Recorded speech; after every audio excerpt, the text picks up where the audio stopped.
So I'm outside the House of Parliament, and I'm introducing myself as future Archbishop of Canterbury. I'm campaigning to give rebirth of anthems, hymns and sonnets to retain the culture of the last 500 years. And the only way I can think of doing that is giving a rebirth of Land of Hope and Glory, Jerusalem, 100 of great hymns of Christendom, and also giving rebirth to 100 of Shakespeare's sonnets. That will bring us back to the culture of nation, of its religion, Christianity, and its culture, Shakespeare. Now, you see the unusual title, Joseph 77. Well, that's the campaign name that I'm going under, not Tom Darwood, because that equates to being a bishop or even an archbishop, as I'll explain to you later. This is my Jewish report, which I've written over the last 30 years. And I've got my own good book, and I deal with art and science in the last 400 or 500 years. Because they gave to us an understanding of our humanity, thank you, and of the culture that Western civilization gave to the rest of the world. Now, I'm also in a position to speak to our surrounding nations to emulate what the biblical Joseph achieved. He not only helped Egypt during the 7 years of famine because of his prudence in collating the grain during the 7 years of abundance. When the 7 years of famine came, he also helped the surrounding nations of Egypt. And that is very important to me because it will mean that I can also help our surrounding nations, meaning Europe and the United States of America.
Now, if the Church of England is to have a renewal, there are 3 books which in the past 400 years define the Church of England.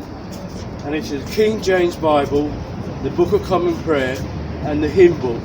These 3 books define the character of the Church of England for the past 400 years. And since the 1950s, all 3 books have come to a, shall we say, a diminish. They've diminished in stature. So what I've done, I've renewed the theology of Christianity to say that Christ didn't die for original sin, but he died for our evolutionary nature. Coupled with that, God also inspired art and science to overcome all our deficiencies. The Book of Common Prayer, I think, is also, it needs to be democratized into an indigenous liturgy so that we can all create religious consciousness through a personal version and a corporate version. And with the hymn book, I've also sustained the legacy by giving rebirth to 100 of Christianity's most famous hymns. So I've done that single-handedly to all 3 books to give the Church of England a new definition and a new character which matches her past 400 years.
So, ladies and gentlemen, notice the new Archbishop, but Joseph 77 is the person I believe we need to progress Christianity and the British people. Just the biblical Joseph interpreted something which meant something for Egypt. It meant 7 years of prosperity followed by 7 years of absolute famine. That's what gave Joseph, he became famous because of that. But the story doesn't end there. When the 7 years of famine came and he fed all the people of Egypt, such was the abundance that he also fed the surrounding nations of Egypt. That is extremely important, because how it's going to affect me, it means I must also help our surrounding nations, meaning Europe and the United States of America. That's how important it is. Now, the 7 years of abundance which I've interpreted, equivalent of the biblical Joseph, is this graphic here. What it simply means is that the last 500 years, which we call colonialism, is what gave to the world modernity. Without those 500 years, we would not be where we are now. And the 7 years of famine alludes to our Stonehenge culture, which lacks understanding. Thank you. That's okay. I do the recording. The 7 years of plenty through art and science gave to our Stonehenge culture intelligence and understanding how to deal with every challenge in life. So that's the simplicity of my interpretation. and I've also written a tuition course to go into finer details of what I'm speaking about. And I hope to train people in their 65 to 70, 75 so that they can pass on the legacy of the past 500 years to our younger generation. So I have a plan, and I have a plan which can be implemented immediately.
So the biblical Joseph spake to the head of the government, that is Pharaoh, and I believe I can speak to our Prime Minister, the head of our government. I can also speak to the head of the European Commission through Ursula von der Leyen, and also to the outgoing President of the United States, Joe Biden, with a finality pass on to the future President of the United States. The message I pass is the importance of the last 500 years, which gave birth to Britain, Europe and the United States of America. It's as simple as that. Now I've circumvented the past 500 years by writing an anthem for each of these four nations, or four cities.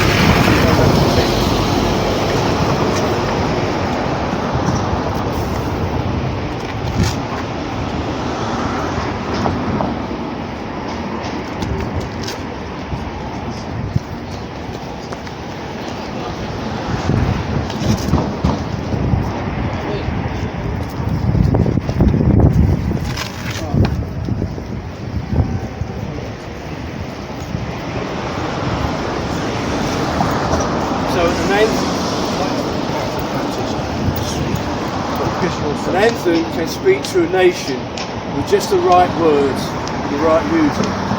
So I've given a rebirth to Land of Hope and Glory, and I've written a new anthem for the European Union and two anthems for the United States of America, because an anthem speaks to the heart and mind of a nation, to its past, its present and hopefully its future. So I'll just sing a couple of verses from each anthem because they summarise what I have to say regarding how to sustain the legacy of the past 500 years, which created Britain, Europe and America.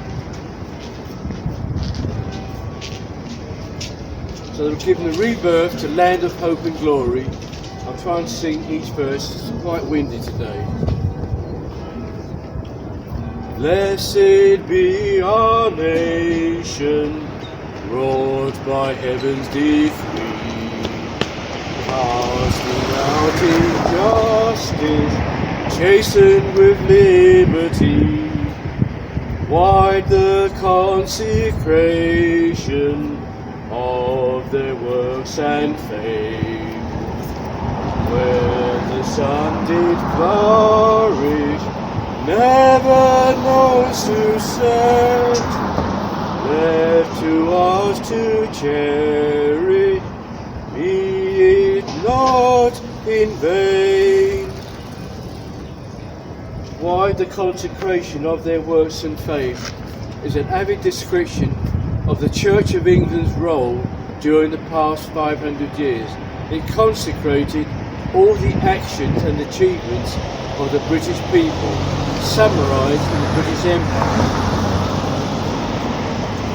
Where the sun did flourish, never known to set, an apt description of the British Empire, where the sun never set. In the second verse, we're talking about the injustice during that era. Once in the beginning, Adam and Eve gave birth to their sons and daughters, freedom of the earth. Some enforced in shackles, others knew only well. How shall this injustice find in us redress? Only a new beginning, made free and Eden for all. So there I've said, some enforced in shackles, others knew only well. And a statement of the shamefulness of slavery against the abundance that brought them because of slavery. But it wasn't just slavery that gave abundance, it was the intelligence that the British people managed to manifest with their immense invention and creativity. Spirit of our fathers, lend thy grace herein. We who now behold thee, mighty in thy works, gathered from us bounty, shall thy works extend. Armed with faith and courage, facing the unknown, praising our Creator, worthy of mightier works. The most important line in this last verse, ladies and gentlemen, is gathered from earth's bounty, shall thy works extend. So what I'm saying is, we have a multi-racial society, but I want it to be a single culture based upon the past 500 years. So with this gathering of nations, I think this is the answer to circumvent the problem we have with multiculturalism. So now that the European Union, I've also written a completely new anthem to Beethoven's Ode to Joy. Thank you. Thank you. Now I hope the first two verses can summarise what I believe that Europe and Britain is a realisation of the allegorical Eden of Genesis. Whatever God had in mind, He achieved during the past 500 years. Since the founding of our nation, wrought in spite of Eden's fame, bravely wrestled through the ages, gave to us our fatherland, formed of clay, arose from men, manifest in words of faith, mighty measures of His mercies, mankind needs to all unfold.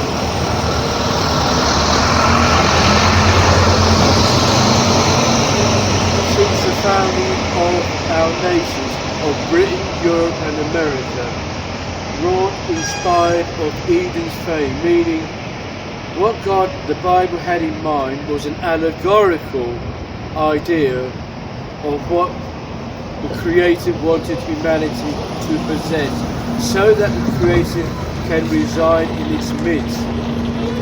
And Britain and Europe was founded upon arts and science, which manifests itself in works of gold. You think of the works of Beethoven, Mozart, and Rembrandt and Shakespeare. These are magnificent works of art which progressed humanity, gave us the meaning of life on what it is to be a human being, and more so what it is to be a nation. Now move on to an anthem for America, and I've titled it Wild Fled You Spirits West. Wild fled you spirits west, brave be your heart and free. Honor the desert sands, bound for the valleys green. Thy bountiful, endowed with grace, is liberty in Christ address. I think the Americans will love this. Wild fled you spirits west, brave be your heart and free. Honor the desert sands, bound for the valleys green. What a lovely description of the Wild West and the wagon train going across. What courage and determination it took to go through without sat-nav, without phones, without modern facilities. They went by pure courage and belief. They believe in a better world in the West, in the fertile plains of California. Having gone through the deserts, the mountainous regions, the ferocious animals, and also the native Indians. Now, the second verse, I am talking about the native Indians. Ancients of mystic ways, carried through length of day, ordered this distant world, absent to present day. His captive life into Almighty God through earth decree. As it's so windy, ladies and gentlemen, but in my other talk I've emphasised the importance of this second verse, because I'm not just talking about the native Indians who lived ancient ways. They lived in an ancient mystic way which every single civilization was subject. Even the Egyptians, they subject themselves to ancient mystic ways.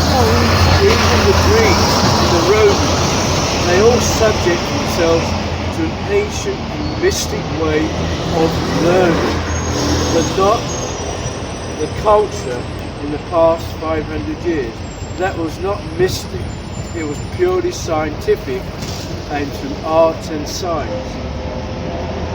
So that is a very important second verse. Now I move on to the last anthem, the rebirth of the Star Spangled Banner. I'm paraphrasing, but I hope you like it. Of the Spirit of hope, on our watch we declare, His light must not fade, 'tis our duty is keeping.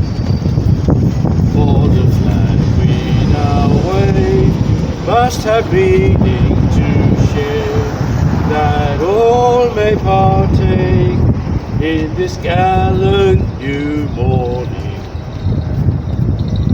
Be there wars to confound, we'll defend the end. Give proof that we care, we remain there still standing. All the world we all founded, still gallantly streaming, declare through the airs this song of the brave.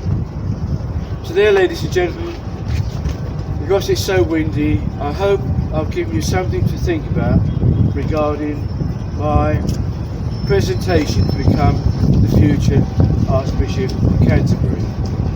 Because I believe many people are saying we need a religious revival in order to spurn the woke culture that is destroying meaning in life. It has put self in front of truth and honour. It has put self in front of belief. It has put self in front of what really gives to life meaning. Thank you.